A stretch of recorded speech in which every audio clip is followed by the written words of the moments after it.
Bismillahirrahmanirrahim. Assalamualaikum warahmatullahi wabarakatuh. Alhamdulillahirabbil alamin wa bihi nasta'inu ala umuri dunya waddin wa ala alihi wa sahbihi ajmain. Amma ba'du. Pertama-tama mari kita panjatkan puji dan syukur kehadirat Allah, salawat beserta salam mudah-mudahan terlimpah curahkan kepada junjungan kita Nabi Yana Muhammad Rasulullah sallallahu alaihi wasallam.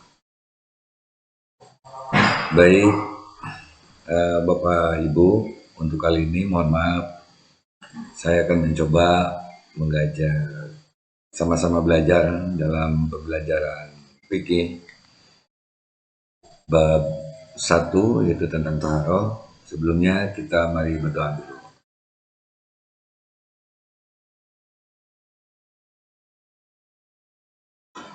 Al-Fatihah. Bismillah.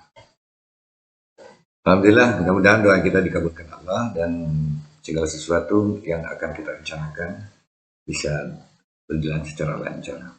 Baik, yang pertama saya akan membuka melalui tayangan audio visual atau PowerPoint yaitu tentang taharah. Pertama kita pahami dulu pengertian daripada taharah. Taharah dibagi menjadi dua, yaitu yang pertama taharah menurut bahasa yang artinya bersuci. Yang kedua taharah menurut istilah artinya membersihkan diri, pakaian, tempat, dan benda-benda lain dari jenis dan hadas. Sebagaimana dalam Al-Quran sudah dijelaskan bahwa tentang bab taharah dalam surat Al-Baqarah ayat 222 surat kedua. A'udzubillahi minasyaitonirrajim. Bismillahirrahmanirrahim. Innallaha yuhibbut tawwabina wa yuhibbul mutatahhirin. Yang artinya sesungguhnya Allah menyukai orang-orang yang bertaubat dan menyukai orang-orang yang mensucikan diri. Kita lanjutkan bahwa bersuci menempatkan kedudukan yang sangat penting dalam beribadah. Setiap yang akan mengerjakan salat dan tawaf diwajibkan terlebih dahulu bertaharah atau bersuci dengan cara seperti berwudu, bertayamum atau mandi. Yang kedua, sekarang kita menyimak perbedaan bersuci dan membersihkan. Apa itu bersuci dan apa itu membersihkan? Sisi mana yang bisa membedakan? Pertama harus kita melihat dari unsur-unsurnya. Unsur-unsur bersuci, unsur-unsur membersihkan. Di sini saya memberikan sebuah tabel. Yang pertama menyertakan niat, di mana menyertakan niat ini adalah dalam kolom bersuci. Ini wajib sekali kalau kita bersuci yang ada hubungannya dengan hadas, baik hadas kecil atau hadas besar, maka kita harus menyertakan niat. Yang kedua bertujuan untuk membersihkan. Di sini saya checklist di kolom bersuci dan kolom membersihkan. Otomatis kalau sudah kita mempunyai tujuan untuk bersuci, otomatis sekaligus akan melakukan atau melaksanakan membersihkan. Ya. Yang ketiga tata cara diatur berdasarkan ketentuan fikih. Otomatis kalau kita bersuci atau bersuci hadas, ya ini harus meliputi beberapa hal dalam ketentuan yang sudah ada dalam fikih. Sementara saya tidak di checklist dalam kolom membersihkan.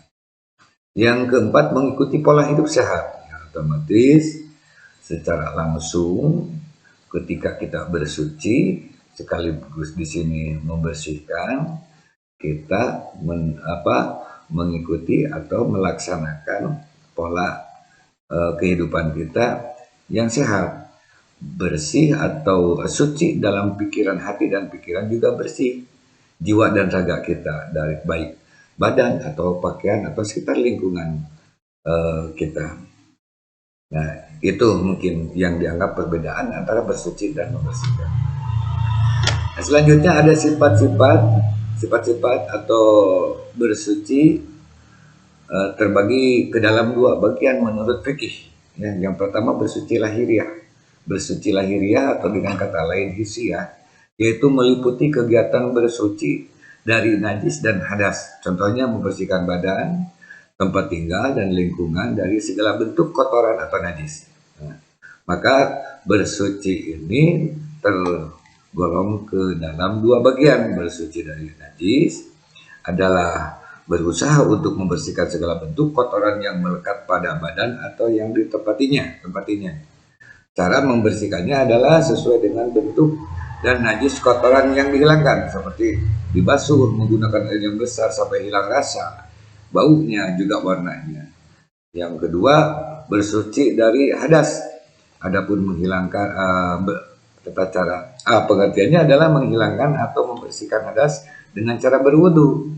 Otomatis berwudu menggunakan air, ya, atau mandi. Otomatis mandi pun juga menggunakan air, apalagi kalau yang kita hendak bersihkannya itu ada hubungannya dengan hadas besar, ya, seperti head dan lain sebagainya, kita keluar mani dan lain sebagainya, itu hadas besar, harus kita bersihkan melalui mandi besar sesuai ketentuan hukum fikih juga. Dan yang kedua adalah bersuci batiniah. Ini yang paling harus kita pahami. Bersuci batiniah adalah membersihkan jiwa dari kotoran batin berupa dosa dan perbuatan-perbuatan maksiat, syirik, takabur, hasud, dendam, nifak, dan riya. Ini harus kita hilangkan karakter-karakter yang jelek ini dalam jiwa kita, dalam hati kita. Cara membersihkannya adalah dengan bertobat kepada Allah, berjanji tidak akan mengulangi perbuatan tersebut, serta harus diganti dengan sebuah perilaku yang terpuji, ya, sebagaimana dalam keterangan, ya ayyuhalladzina amanu subutu ilallahi taubatan nasuha. Jadi kita harus merasakan menyesal, bertaubat, ampun kepada Allah, untuk memohon perlindungan, mohon ampunan dari semua dosa yang pernah kita lakukan. Maka kita ganti, janji kita tidak akan berbuat kembali. Kita ganti dengan perilaku-perilaku yang terpuji. Nah, itu barangkali yang bisa saya sampaikan. Nah, maka kesimpulannya adalah bersuci sudah pasti menyertakan perbuatan membersihkan diri, tapi membersihkan diri belum tentu termasuk bagian dari bersuci. Rupanya sekian yang dapat saya sampaikan, sesederhana mungkin dengan terburu dengan waktu. Mudah-mudahan ada guna dan manfaatnya. Kekurangan dan kelebihannya mohon maaf sebesar-besarnya. Billahi taufiq wal hidayah. Wassalamualaikum warahmatullahi wabarakatuh.